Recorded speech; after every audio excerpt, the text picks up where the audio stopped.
Hey guys, and welcome to episode 4 of Develop Development Unplugged, the official podcast of Develop Development, where we talk about personality theory, personal development, entrepreneurship, but with no one-size-fits-all tools, without putting you in a box, because in personality theory, sadly, that's very common. We don't do that. We just explore how different stimulus, different environments can give us more energy or less energy, and what we can do before and after stepping out of our comfort zone, out of those ideal environments for our personalities. We talk about overcoming insecurities.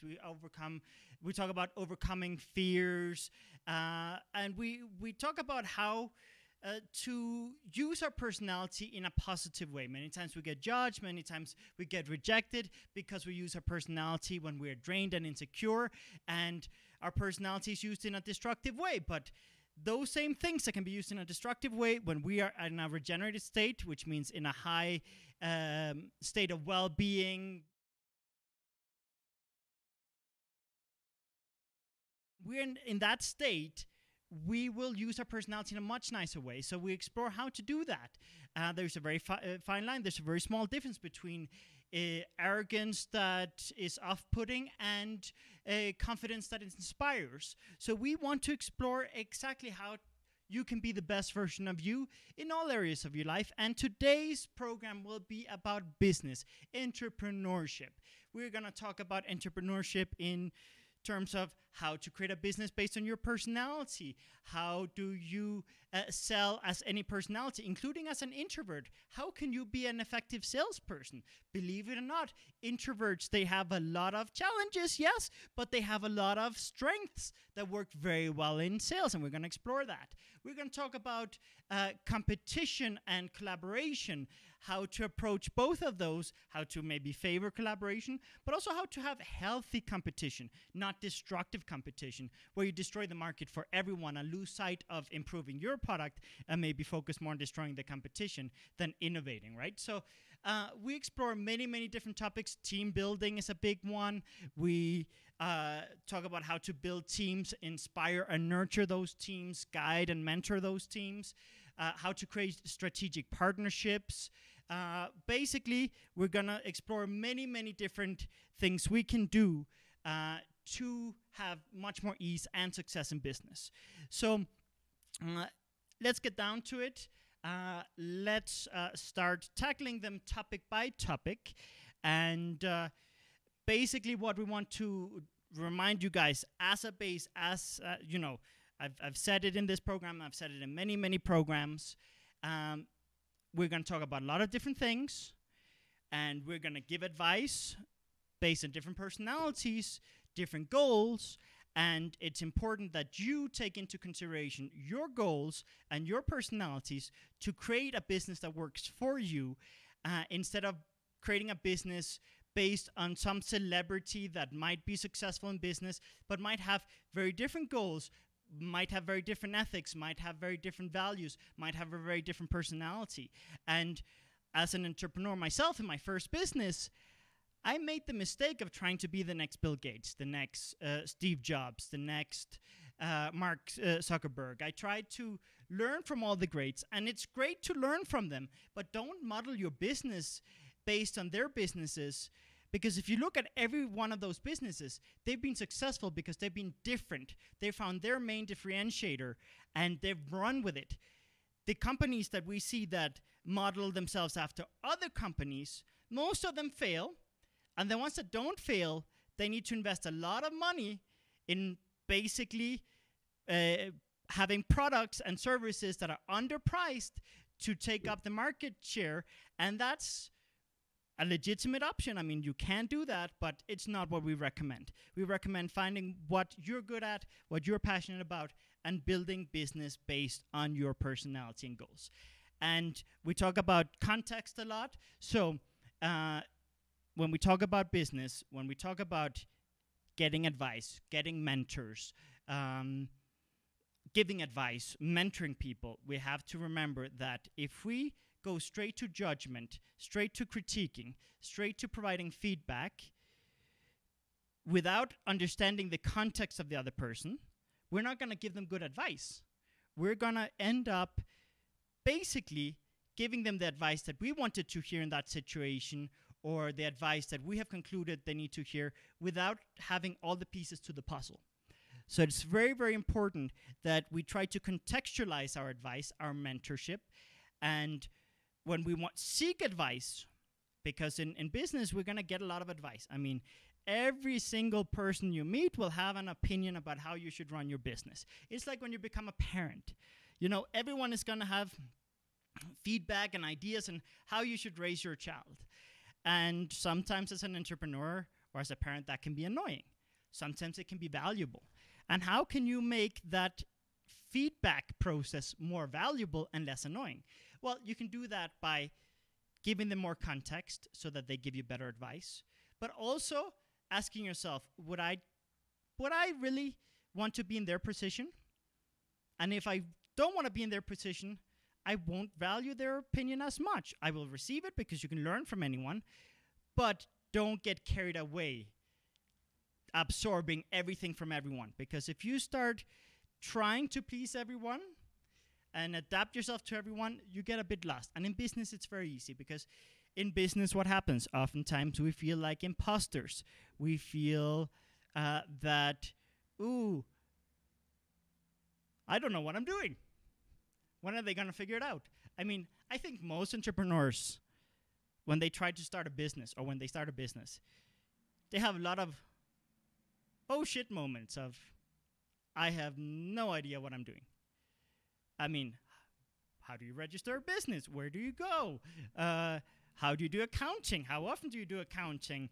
How do you approach it? Like there's so many, and then there's terminology. Like you might be at a meeting with your accountant and be like, I have no idea what that means. So it's very easy to feel like an imposter. It's very easy to feel underqualified. Almost every single entrepreneur has gone through the process of feeling underqualified and feeling like a failure or feeling like a fraud. So what happens? We start trying to adapt to all the feedback we get, and we also start compensating for our insecurities. And neither of those things are healthy. So first of all, we have to understand that failure is a part of the process. If we're not failing, we're not innovating. We have to understand that if we're not being rejected, we're not giving enough sales pitches or investors pitches or strategic partnership pitches. I mean, if you're not stepping out of your comfort zone, you're not going to get rejected. If you are stepping out of your comfort zone, if you're pushing boundaries, if you're innovating, you're going to get rejected, and you're going to get, you're going to experience some type of failure. And that failure is good. It's a learning experience. Don't let those things affect your emotional, mental well-being. Don't let that affect your self-worth. Understand it's part of the process, and allow yourself to be patient in the entrepreneurship process, because entrepreneurship is a long road. It sometimes can be a lonely road, and you have to understand that overnight success is not very common, and lots of failure and lots of rejection is very common. And you just have to have that perseverance. And in Develop Your Element, we talk about many different ways to approach that. We talk about regenerative spaces, those activities, environments, types of structure and organization that can fill us with energy and inner peace, that can give us the stamina and perseverance during the hard times. We talk about finding those passion projects that double your battery just from raw passion, so you can have more perseverance. But we also talk about team building and creating a support network, because I can tell you, as an entrepreneur, it feels very lonely when you're starting a new project, because you're going against the grain. You're taking a risk. And that act of taking a risk and going against the grain, a lot of people will not understand you. A lot of people will criticize you. A lot of people will judge you. And it feels very lonely. And in the beginning, you don't have the resources to build the team and the support network the size that you really ideally would want. So you're left with trying to build a team based on different approaches, providing value to them with stock benefits, for example, with different things you can do. You get creative and you build teams, and sometimes the first teams you build end up a little bit, how shall I say, some people are not going to be with you the whole time. There's going to be a turnover in the beginning because entrepreneurship is not for everyone. And you have to understand that there's going to be turnover. There's going to be people who will be there for a few months, and then the entrepreneurship lifestyle isn't for them. And sometimes key players are going to leave, and it's gonna be tough. But you got to have the perseverance to keep going and keep building your team. And we have to build teams understanding that some people will not be there forever. Some people are just short-term and value their contributions and not get insecure when they leave. But also try to find and invest and develop those people who you can see have the passion, like the entrepreneurship lifestyle. I mean, right now I've had a very beautiful year in the team building department. I mean, we've built a really, really cool team of really entrepreneurial people who every day express gratitude for this opportunity and to prefer an entrepreneur, environment over a traditional office environment. And every day there are more people with that mentality, and it's just a matter of finding them. But the most important thing to reduce turnover, reduce conflicts in the business, reduce all these frustrations of clashing ideas and taking things personal, is to value and respect the differences in personalities. Not putting them in boxes, not giving them a test and saying, oh, you're this personality, so you learn this way, and you can only do work in this and this. No. That's kind of an old way to approach personality psychology in business. What you want to do is have regenerative spaces for different types of personalities. Look at the campus, like Google's headquarters, or Facebook's headquarters, or Amazon's headquarters. There are many different types of stimulus. There are capsules, like little bubbles that you can go in and disconnect all the sound and all the outside stimulus, which works great for regenerating introverts. There are bicycles. There are sometimes animals. I believe that Amazon has dogs on campus. There are video games. There are sports. There are standing desks. There are sitting desks. There are bouncy chairs. There are every type of stimulus. And by honoring and respecting that different people are going to be more productive in different environments and are going to recharge the batteries differently, you're going to have much less burnout among your staff. And that's a little hard to grasp when you're just starting. It's easy to grasp at scale. But when you're just starting, the instinct of saying, if I can do it, you can do it. Or if he can do it, why can't you do it? Or if I can work so many hours doing this, why can't you? But the problem is when we force people to do things that are draining, that are too stressful, that create too much tension, that will just lead to drama and higher turnover. So we have to respect differences. And that doesn't mean we have to go to the degree of being like bending ourselves backwards and like trying to walk on glass to make sure that every single person is super has every single thing they need, because you can also get carried away over protecting, over developing certain parts of the business. But the basics are find how to implement regenerative spaces, these environments in the offices, in the routine. Let extroverts go out and move more. Let extroverts talk more during work. Let extroverts use noise-canceling headphones if you don't have enough space to have quiet areas, which are great when you have enough scale. Noise-canceling headphones are one of the best investments you can make for introverts. I discovered that at a very big expo with over 180,000 people during 5 days, where we had to talk to, thousands of people a day. And there were introverts acting as extroverts during that event. And what they did is they took breaks to recharge their social battery. They would go to the bathroom, lock themselves in. They would put on noise-canceling headphones, cut out the noise, take a breather for 20 minutes, and then they would get back on the floor and talk to a bunch of people.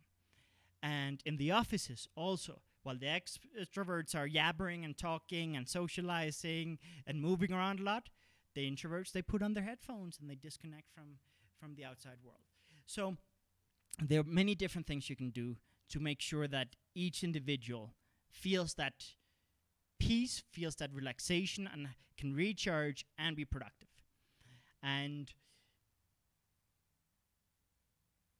it's really impressive how much you're going to be surprised about people's abilities to step out of their comfort zone when they're regenerated. I've seen introverts acting as extroverts. I've seen extroverts organize themselves and structure themselves and do the unimaginable. When you create environments that stimulate them, you can inspire them to be able to do things that you didn't think possible. But if you try to force it and be like, it's an order, you have to do it, if he can do it, why can't you? Then that's not going to work. So find ways to stimulate your staff. So that's something we will eventually get into, how to stimulate every single personality. If you look at the 2 previous episodes, we talked in general terms about regenerative spaces. We talk about, well, actually the first 3 episodes, we talked about regenerative spaces in general terms, not just business. And a lot of that applies. But we are going to talk about how to avoid burnout in business. We're going to have an episode specifically for that, how to avoid burnout in business. But today we'll cover a little bit about that. And sales is another thing. Many times, some of the best salespeople we've had have been introverts. And they come here and they're like, I'll never speak on stage. I'm not good at sales. I can't do that. Talking to people is too stressful. Like, they come up with a lot of conclusions, right? And valid conclusions because they have certain challenges in terms of there are some environments and some stimulus that's suboptimal for them, but that doesn't mean they can't do it, right? So I've seen a lot of people come with those kind of conclusions that they can't do certain things. And then they kind of recharge the battery, and all of a sudden, I see people who supposedly are super introverted act more extroverted than me. It happened at the expo that I'm talking about. One of the most introverted people on our team, it turns out he has a secondary extroverted side. And at the event, that extroversion just kicked right out. And yes, he needed to take breaks. He needed a breather every now and then. He needed to put on headphones and disconnect and breathe. And he did that. And he came back to the sales floor. And he would talk to more people, sell more stuff than anyone else. And he was an introvert. So primarily, he had both sides. And that's something that when we start valuing the fact that people are more than just one thing, and we don't put them in a box and like, oh, that's an introvert, he can't do that. But we challenge ourselves and we challenge them to step out of their comfort zone to see what they can do. Not forcing it, but just kind of stimulating them and inviting them to kind of surprise themselves. I don't want to say every day, but very, very frequently, people on the team, they say, thank you for letting me try this. Thank you for letting me experiment this. I didn't know I was capable of this. I didn't know I could do that. I'm surprised. Thank you for giving me the opportunity and to fail and to try something new. I feel so great about myself because I didn't know I had that talent. And that has happened many, many, many, many, many times. I mean, it's a very frequent thing because here we try to challenge people to try new things. And seeing them light up and be like, whoa, I can do that? I didn't know I could do that. That's a great feeling, both as a leader as well as an individual who discovers new abilities, right? So never use personality theory as a box or to label them, but do use it to stimulate them and inspire them and give them use it as a baseline, but don't use it as a limiter, because trust me, I've seen every unimaginable scenario where someone presents themselves in an interview as one thing, and then they regenerate, and then all of a sudden they do things that just like we're all like, who's this person and where did they come from? I see that time and time again.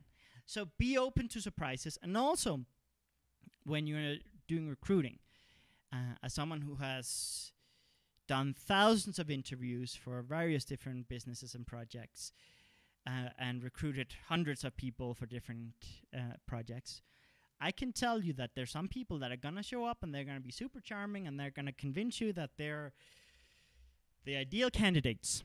They'll say everything you want to hear. But then, in reality, they might end up being lazy or arrogant or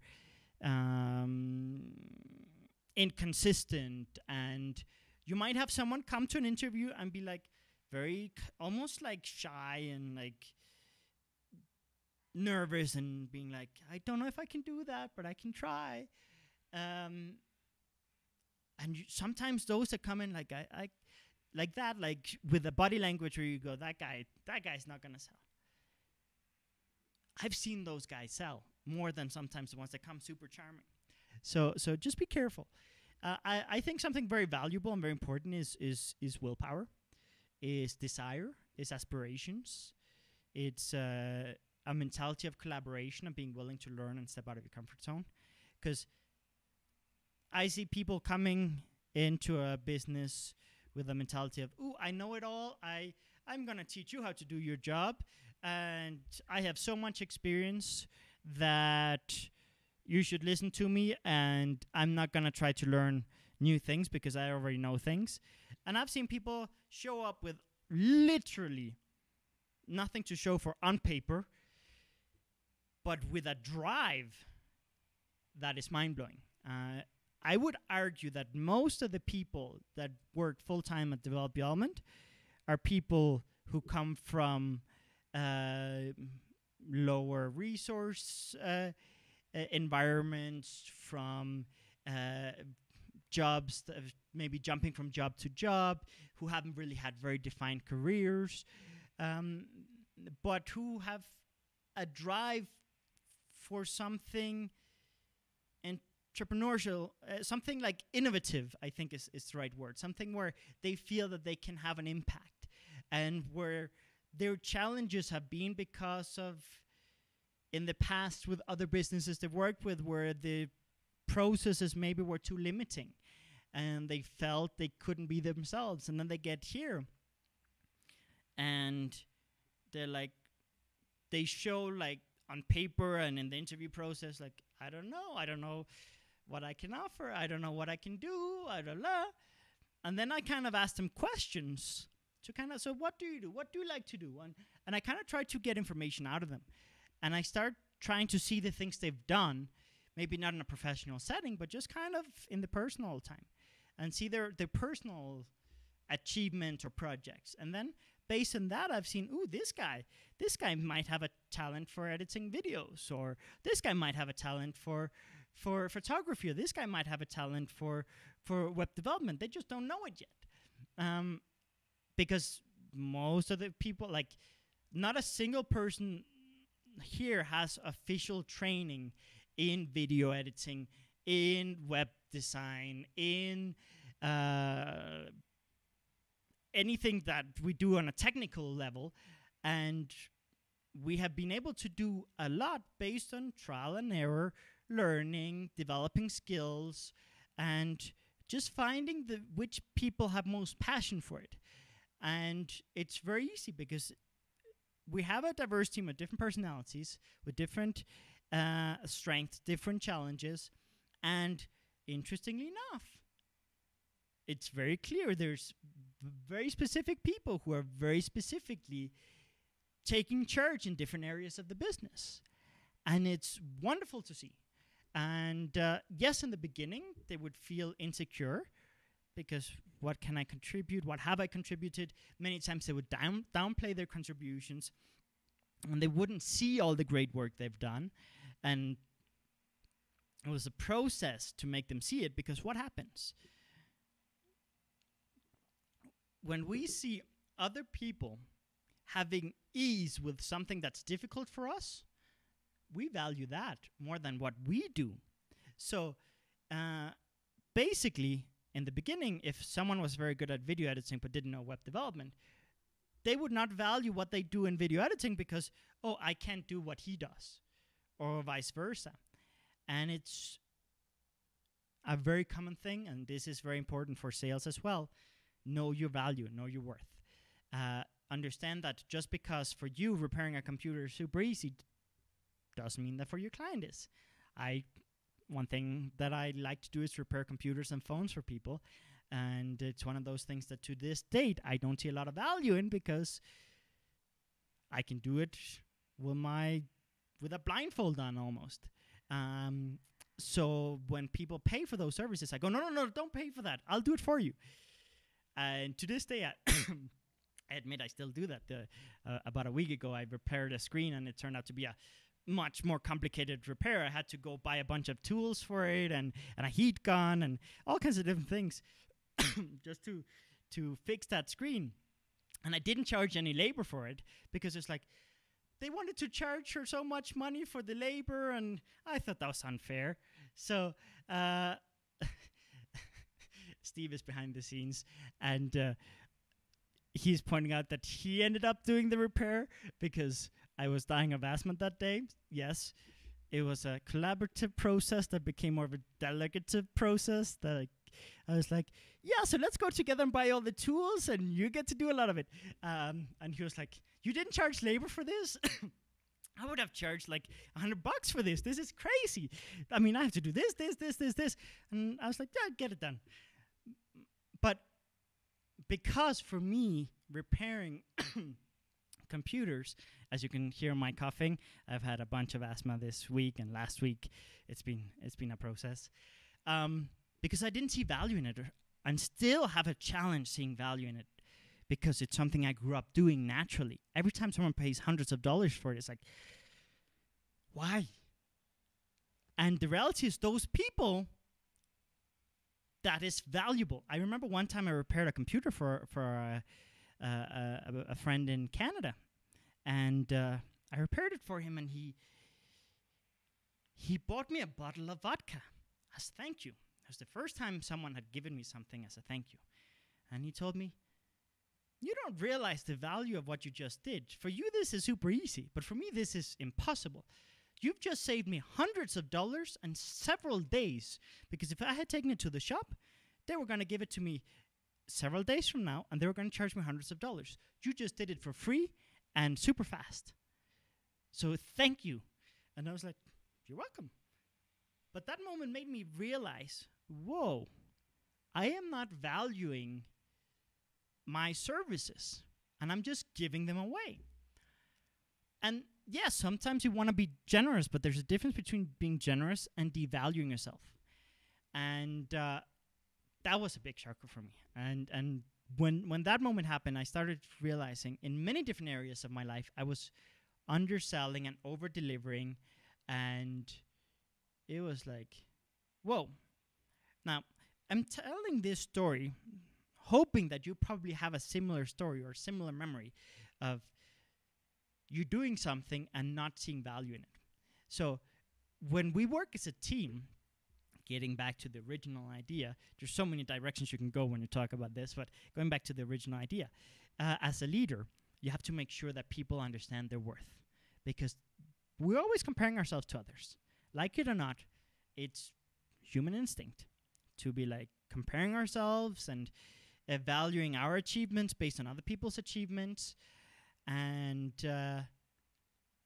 we as leaders, mentors, whatever words you want to use, but basically in a position of influence, we want to be the ones to uplift people and make them see their worth.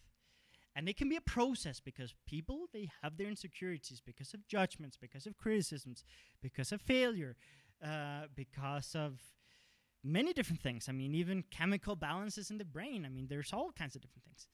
And we have to be patient, and we have to reinforce their abilities and the valuable that it is for the team, and show them that for them it's easy, but for you it might not. I mean, I have a guy on the team here who edits videos like crazy and can spit out videos and do things with videos that I go, ooh, I would take a week to do what you just did in an hour. And share those thoughts. Don't just keep them to yourself.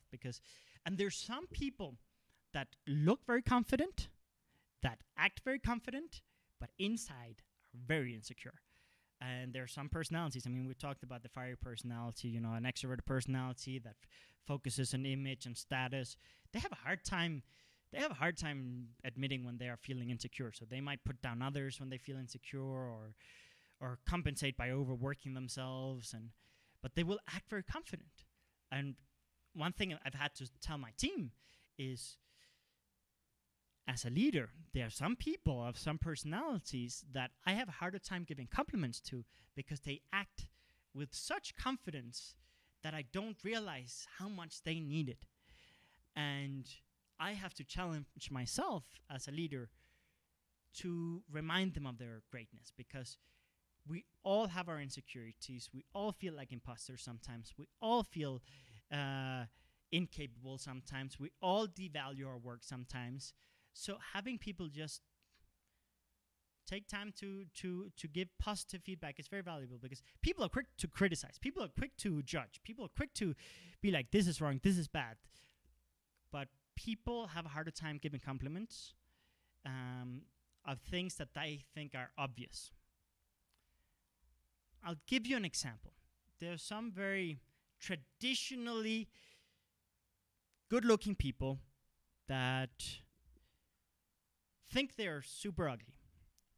And many times it's because their beauty might intimidate people, and people may not hit on them so much and may not compliment them so much, because they think, oh, they're going to become conceited, they're going to become arrogant, and so I'm not going to give them compliments. So sometimes we have certain gifts or certain abilities or certain beautiful, positive things that we don't see value in, because we're quick to uplift people who seem down and insecure, but we're not always good at giving compliments to people who look like they have it all under control. That's one of the things my sister sometimes talks about. She always thought that I, being more extroverted and socially more, how shall I say, I had more ease with social interactions, I had more friends. She always thought that giving me compliments would make me arrogant, or make me like that I would use it in a bad way or receive it in a bad way. So she didn't really compliment me with good things. And then she realized how insecure I was about many things, and I was like, whoa. And she realized how positive, reminding me about certain achievements and certain abilities. And I was like, whoa, that's the opposite of what I expected. So as leaders, just keep that in mind. Keep that in mind, because it happens to me, and I have to sometimes break myself out of that instinct. It happens to me that there are certain people that may be more, let's say, dramatic, or maybe more visibly insecure, or visibly more trained, or whatever, that my instinct is to go to them and stimulate them. But many times the ones that need it the most are the ones that don't share it, and they just bundle it up.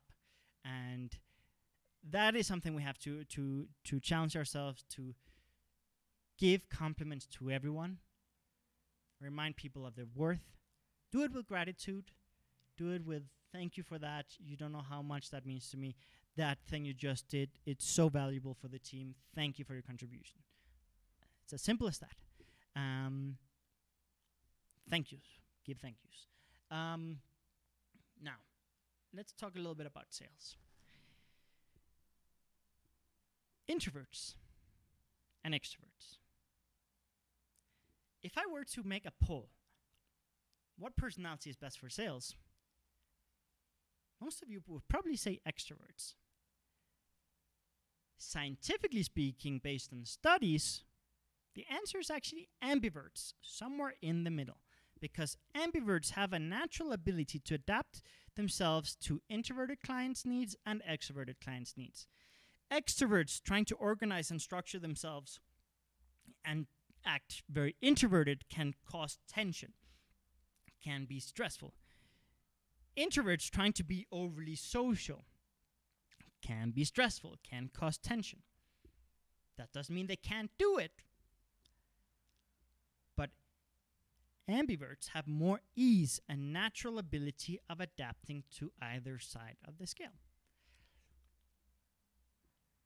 But does that mean you have to be an ambivert to be a good salesperson? No, no, no, no, no. It means if you're an introvert, you have to regenerate and structure yourself in a way so that you have the social battery to act extroverted when you have extroverted clients, but return to your introverted base and use the benefits of being an introvert. Introverts have many benefits. I've worked in every type of sales. I've done door-to-door, over the phone, on the internet, in-store, product, services, every type of sales. I have been a top performer doing 2 or 3 times higher than anyone else in my department, and I've been a button performer. I have tried many different strategies for sales, and I've had many different mentors and many different managers, and I've had some make me become a terrible salesperson and just be like, no, I'm not doing this. I don't like the ethics here. I don't like how things work here. And I've had some people bring out the best in me and have me sell 3 times more than anyone else in the department. I've seen both. I've been in both sides. But having worked and had a lot of experience in every type of sales, I have been surprised more times than you can imagine on extroverts having challenges in sales and introverts suddenly killing it in sales. Why? Introverts, they have an ability to learn their products at a more technical level, so they can reassure clients and talk about technical specs with more ease. Introverts also have easier time organizing themselves, so they can organize their clients, their through contact management, CRM, things like that. They can do that with more ease than extroverts. Extroverts have many benefits as well, and we'll get into that, but I just want to dispel that myth and that idea that you have to be an extrovert to sell. I want to show you that introverts, they can do stuff that extroverts have a hard time doing. I have been jealous of things that my introverted colleagues have been able to do with ease that for me has been really hard. For me, as a more extroverted person, organizing things, doing CRM properly is a challenge. For introverts, however, I've seen them do it with ease. And I've seen introverted individuals contact their clients via email in a very non-invasive way. I know that introverts sometimes with phone calls can be a challenge. So with email, just reminding them of a certain sale. And I've seen one single introvert sell more than the whole store would sell in a day, and frankly, probably in a week, just because they knew how to bring in their clients for a specific great sale, because they had proper organization. So that is something powerful that introverts should know. Extroverts, they have the ability to bounce. What does bouncing mean? They can go between clients and be selling to 3 or 4 people at the same time. That is a skill that is much harder for introverts. So extroverts, they can bounce back and forth between, oh, what do you need? Here, play with this, check out this, I'll be back with you in a second. Oh, how are you doing over here? You ready to buy this? Let me ring you, and I'll be right back with you. Just give me 1 second, I'll be right with you. And they can bounce back and forth between clients with ease. And that's something that we see that as, like, I'm going to say we, because I'm also an ambivert and I don't go fully extroverted. There are more extroverted people than me, and I work with people more extroverted than me, and I go, wow, I wish I could do that with as much charm and ease as you. But introverts, their contact management and their organization and their ability to learn technical specs and learn products at a very technical level instills so much confidence. And also, extroverts, they move faster. What does that mean? If you go into a store and you ask an extrovert for a product, it's very likely that they grab the product. Here you go. I'll bring you in. I'll sell it to you in 5 minutes. But if you go up to an introvert, they might ask you more questions, which if they do it in an annoying way, it'll be annoying. But if they do it in the right way, it'll be like, can I take 5 minutes just to make sure that you're taking the right product home and that you don't arrive at home forgetting the batteries or being like, oh, this is incompatible with what I need. And many times people are going to be like, thank you for taking the time. People don't usually do that. So you introverts, they will ask very intelligent questions to make sure that the client gets the right product or the right service so that they don't end up at home having gotten the wrong product and be like, what am I going to do now? I have to go back to the store and change it, right? So I've seen extroverts have more returns because of their impulsivity, and I've seen introverts have fewer returns. So there are many different benefits. In a sales team, you want a mix of all different types of personalities, because there are also people who don't respond well to extroverted salespeople. There's like, you're overwhelming, get out of my face. And there's some people that are like, yo, this is fun. Hey, brother, how you been? Like, and get very excited about that, right? So different clients are going to respond better to different types of personalities. But if you understand personality theory, you can adapt your body language to your client. And that's where things get interesting. If you start with an ambiverted personality, basically a middle personality, you don't go too intense, but you don't go too relaxed. That instills a lot of comfort from a broad range of personalities. And if you then read their body language and ask certain questions to identify are they more extroverted or more introverted, then you can ramp up your energy or give them more personal space and adjust your personality to your client. That doesn't mean lose yourself totally and try to be exactly what your client wants, but especially in the first 5 minutes, where people make decisions whether they're going to take time to talk to a salesperson or go at it solo, there you want to be non-intimidating or non-overwhelming. Then, once you have established certain rapport, you can return more to your base. You can let out more of your natural personality. But the first 5 minutes are key to establishing that rapport. And that's where, seriously, I mean, I'm sure many introverts would, and even extroverts on a bad day. Picture this, you walk into a store and an over-enthusiastic salesperson comes, hey, how are you doing, blah, blah, blah. Let me tell me about all the sales, blah, blah, blah. It's like, okay, bye-bye. Or maybe you come into a store and someone is too introverted and they're in a corner and you're looking and it's like, I need help over here. Can someone come help me? Like, is there anyone here? You don't want either extreme. That's why ambiverts, they scientifically speaking, have more ease with sales, because they generally have a very approachable, middle of the road energy that neither overwhelms or comes across as uninterested, right? So take those things in mind when you try to become a more effective salesperson.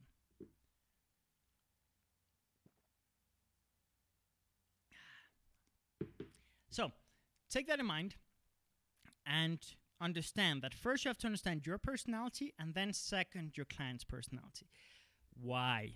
Because if you do not respect your personality and use your personality as space, you're going to drain yourself.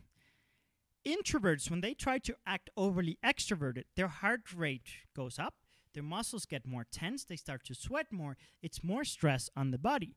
And that stress on the body for 5 minutes, okay. But in a long work day, they're going to get so stressed and so fatigued and so burned out that they're going to start using their personality in a more dismissive, more ugly manner.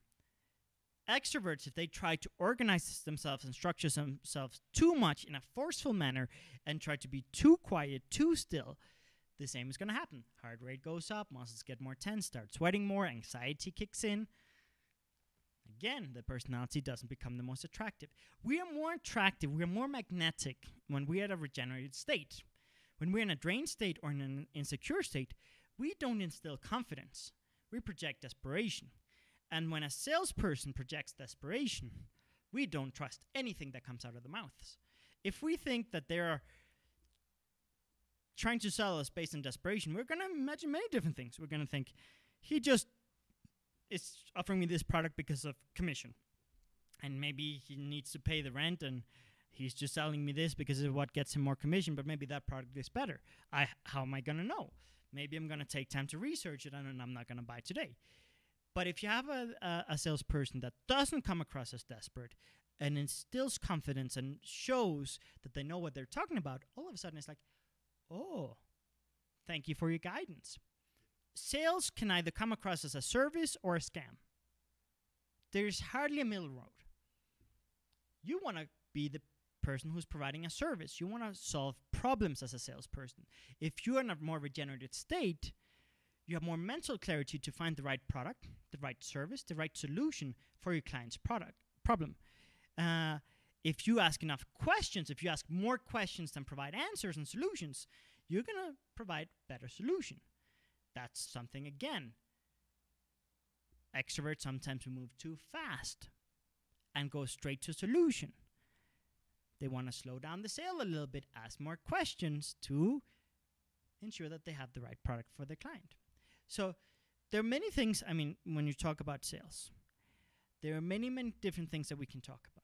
But the key is be in your most regenerated state. And actually, this is a sad thing. I'm going to share you guys a trend I've seen. I know a lot of salespeople who smoke because the only way they knew how to regenerate and disconnect was going out on a smoke break. And they started smoking just to get more breaks and to cope with the high stress that sales sometimes offers. So be careful of not creating an environment where people feel that the only way that they can regenerate is by taking more smoke breaks, because that's not a healthy way of regenerating, right? And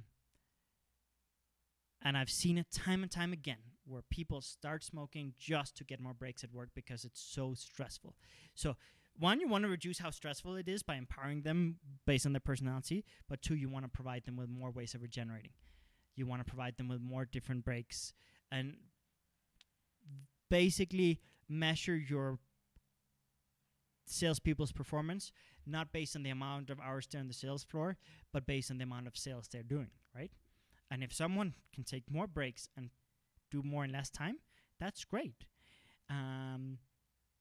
Just be aware of that. Obviously, you don't want them to take advantage of you to the point where they become lazy and think they can, run all over you and show up when they want, how they want, and such. You don't want that either. But understand that you want to make sure that your staff is regenerated, because they're going to sell more. They're going to be more attractive. They're going to be more magnetic, more charismatic, find better solutions, and every personality can do it. And we're more flexible when we're regenerated. So yeah. So that's kind of the basics of what I want to cover with the sales. We are going to do a program as well. Every single personality. How do you sell to them? How do you sell as every single personality? There's so many things that go into this. I love entrepreneurship. I love business. I love personality psychology. And I love when it's done in an ethical, kind, empowering way. And there's so many cool conversations we can have. But now you get an idea. So let's get into collaboration and competition a bit as well. One thing that happens is when we're insecure, we focus ourselves on smear campaigns. We focus our energy on destroying the competition, on talking bad about our competitors, basically doing maybe ads where we show, oh, we are so much better than this other person. We do comparisons. We got to be very careful, because when we spend our energy talking bad about others, what happens? We destroy the market for ourselves as well, because people get fatigued, they get annoyed, they get exhausted with that drama.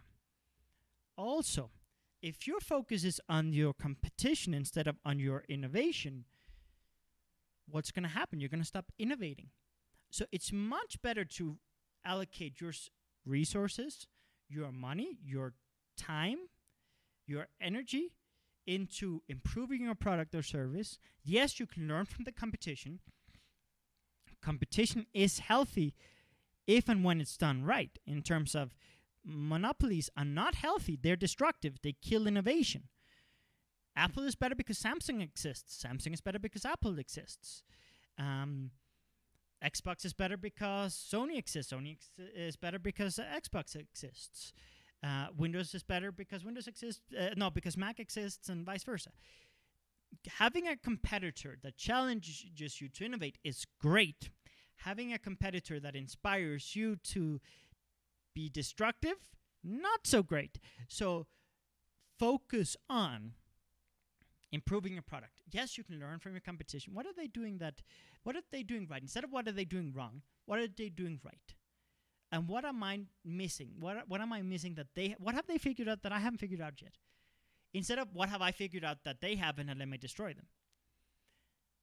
Of course, you should have the ability and the confidence of describing your main differentiators. At Develop Your Element, we talk a lot about how we are different from the competition. We don't have tests. We don't put you in a box. We don't have one-size-fits-all tools.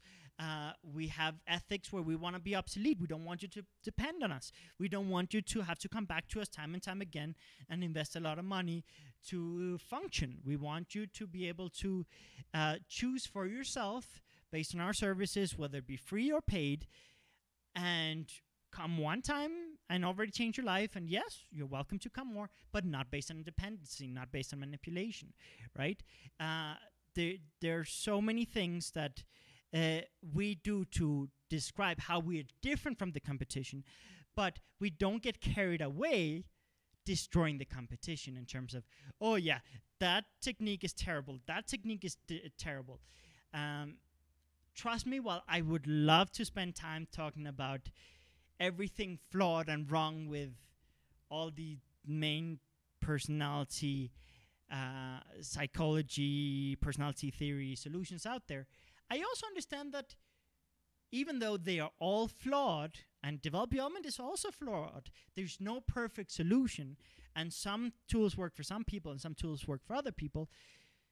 What we do is we choose to learn from the flaws we see in other systems and be better, but we don't spend time destroying the competition. Yes, if someone asks me directly, what do you think about Myers-Briggs or this or Enneagram or DISC? If you catch me in the right mood, I might take time to express some of the flaws I see, some of the concerns I have, but it's not something I actively do, and I'm also diplomatic when I do it. In the beginning, I wasn't. I made mistakes. We've all made mistakes. In the beginning, I was much more critical about things that I didn't feel were ethical or empowering in other techniques, and it didn't really work out for me. Well, some people, they appreciated hearing certain things because they saw the same frustrations, and having their frustrations validated was great.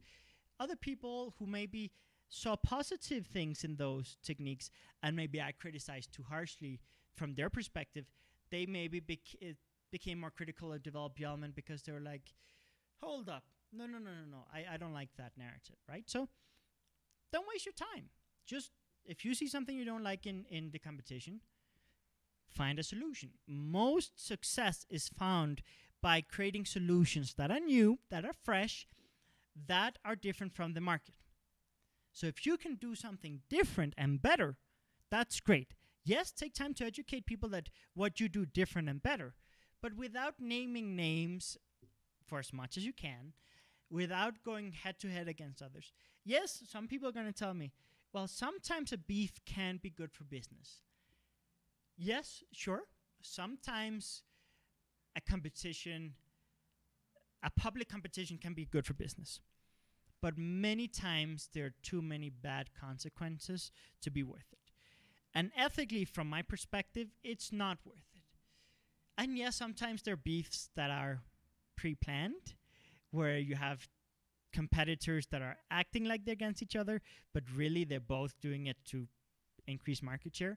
So, I mean, they're healthy competitions. I mean, if you look at YouTube, there's the two biggest channels on YouTube have been constantly head-to-head fighting for the most competitors, and they've been beefing, and sometimes it's gotten a little ugly, but I haven't followed it very well. But that competition, that beef, has certainly gotten them a lot of followers, and as a whole, I don't think it's been too destructive. But I haven't followed it, so I could be wrong.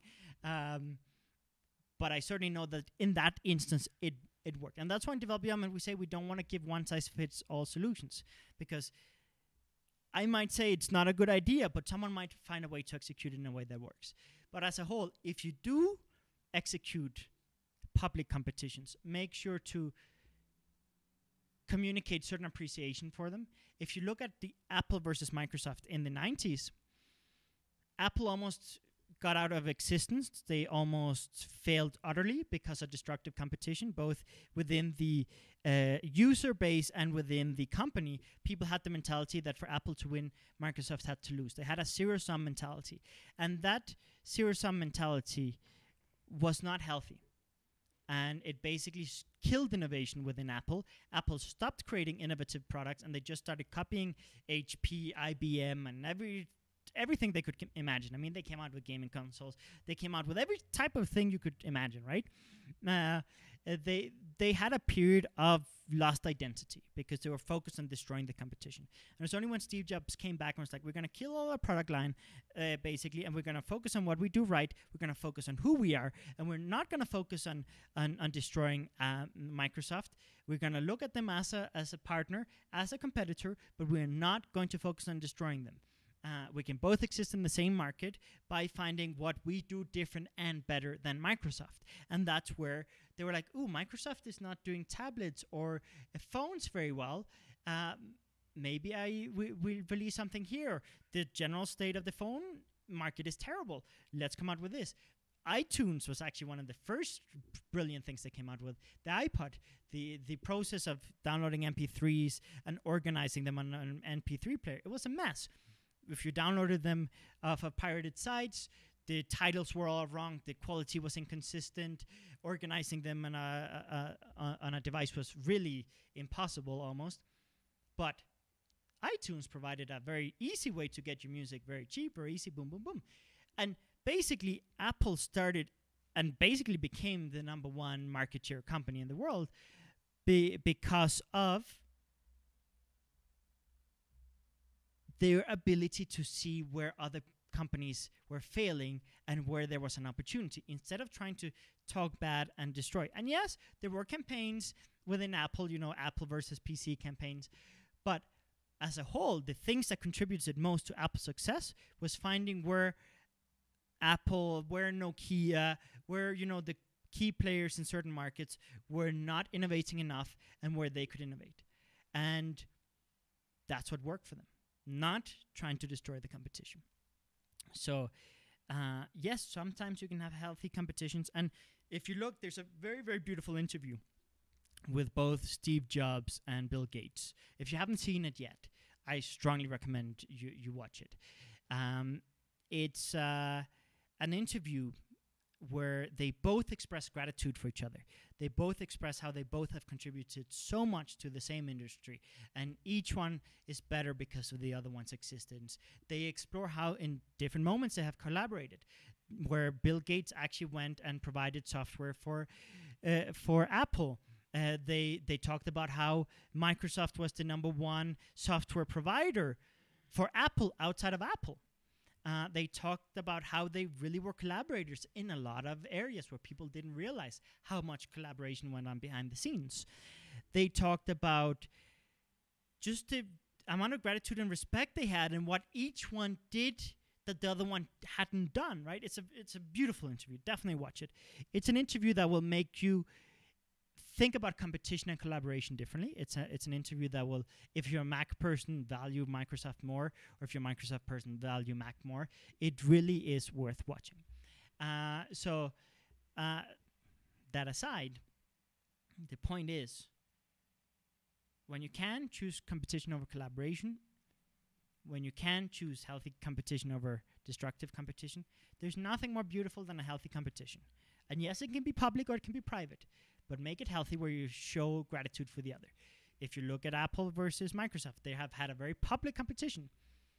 But when you've seen interviews with the two together, they've both taken time to express gratitude and respect for the other. And think of sports. What's good sportsmanship? Respecting and valuing the other team. Do that in business as well. If you have good sportsmanship in business, that will go a long way. If you don't, you're going to burn a lot of bridges. And yes, there are a lot of famous business people who are unethical, but they have burned a lot of bridges and they have lost a lot of money as a result.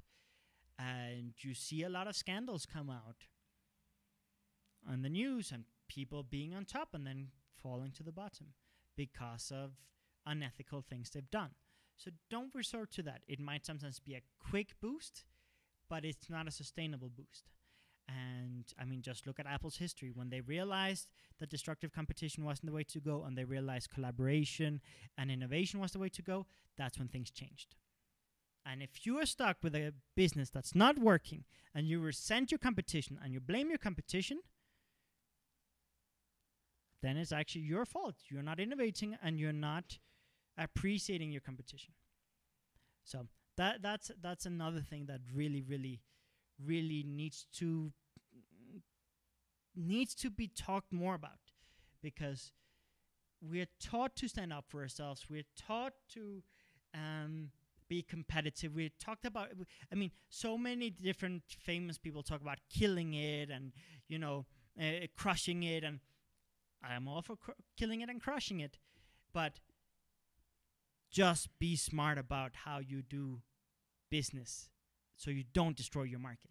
Because I've seen many markets. I mean, personal development is a big one. One of my biggest challenges in personal development is the sad reality that the market has been burned and destroyed by many unethical people, many people who are in it for just the money and to manipulate and create dependencies. The market is destroyed by people sharing one-size-fits-all tips, sharing the tips that worked for them without taking into consideration different personalities.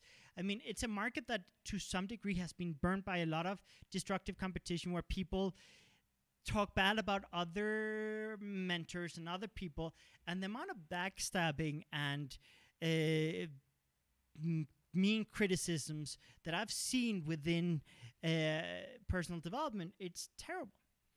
And for me, it's been a big challenge. How do you tackle that? Because one, the bad reputation of others by default provides us a bad reputation because we're in the same industry. So if you're talking bad about others and you're doing unethical things for a competitive edge, either of those two, you're going to destroy the market for others and yourself. You're going to generate fatigue. You're going to generate resistance. You're going to generate a lot of criticism, and a lot of it well-deserved criticism. So we have to be very careful to not destroy the markets that we operate in because of desperation, because we're so desperate that we are going to have unhealthy competition and do unethical business practices and destructive business practices.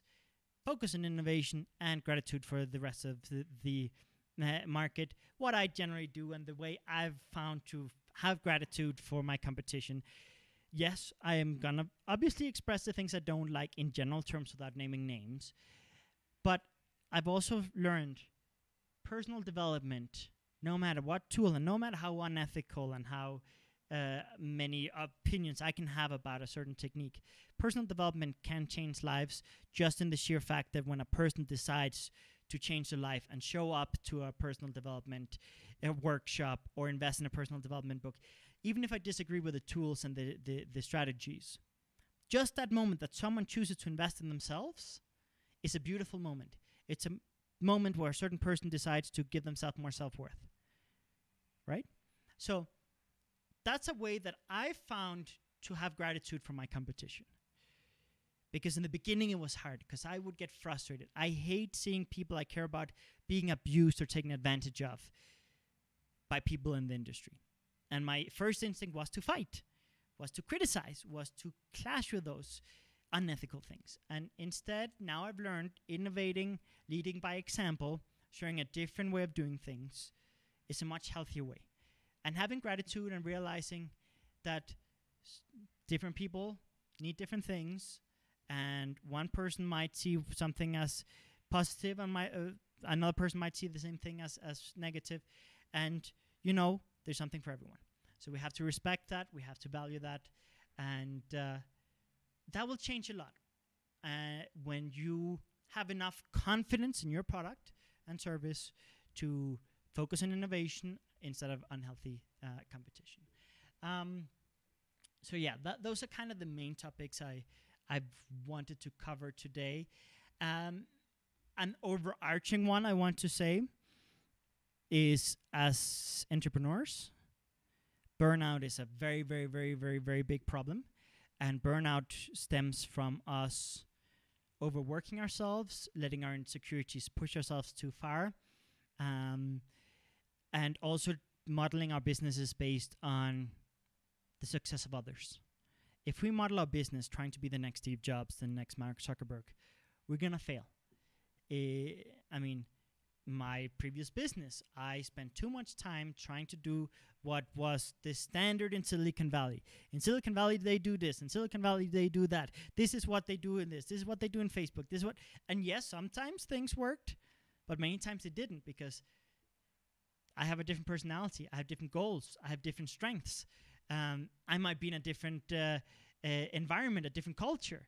And when I decided to have enough confidence, and this is about confidence, to realize that I can find and define my own path, not based on what other people have experienced success with before, but finding what works for me and my team, and include the team.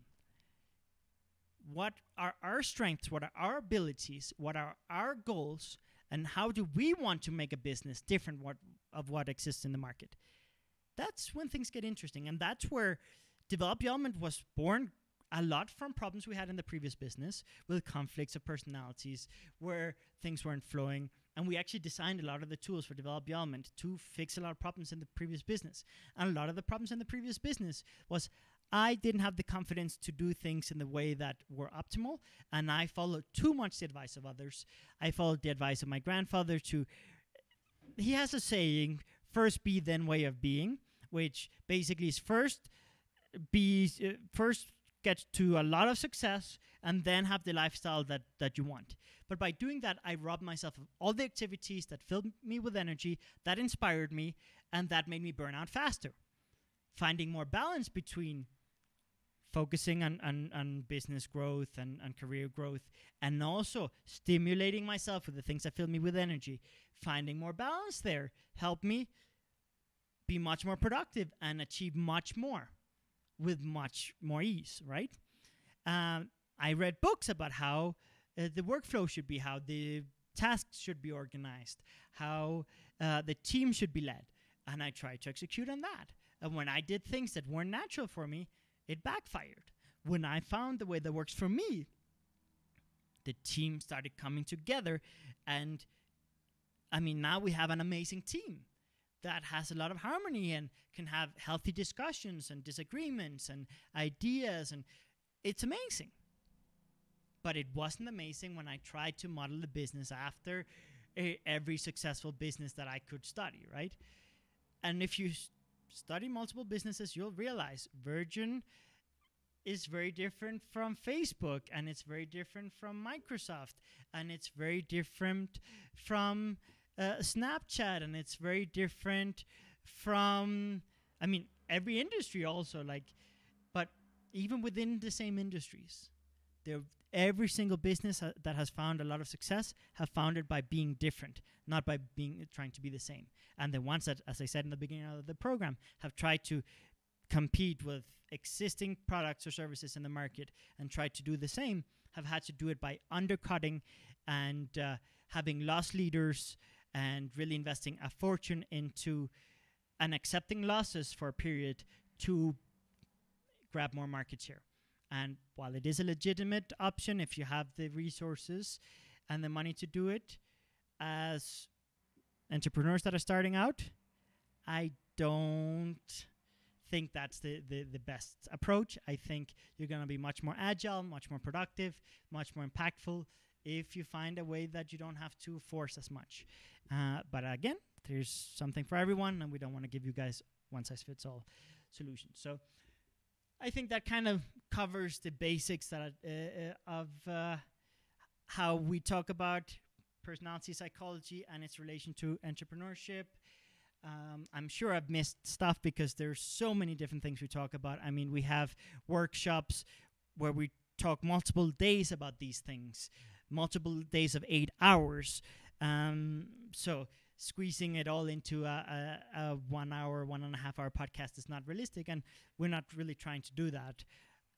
Today, I wanted to get you guys' feet wet with just kind of giving you guys ideas and connecting dots in your head, hopefully saving you guys a lot of headaches. Had I known this 4 or 5 years ago, it would have changed my life, because Trust me, I made a lot of mistakes because I didn't know these things. So I hope it helps you guys. And trust me, we're going to be making podcast episodes dedicated to each and every single topic covered today. We're going to be making them avoiding burnout based on every single personality, how to do team building based on every single personality, how to do sales based on every single personality, both as the salesperson and as the client, how to adapt yourself to a client. We're going to talk about collaboration and competition. We're going to do a whole episode on that. So we're going to have episodes. We're going to go much deeper. And if you guys have any requests in which you want to see first, let us know in the comments. And we'll certainly be prioritizing the ones that we get most requests for. So thank you very much. That covers it all for today. And I'll see you next week, same time. And yeah, can't wait to see you. Have a good one.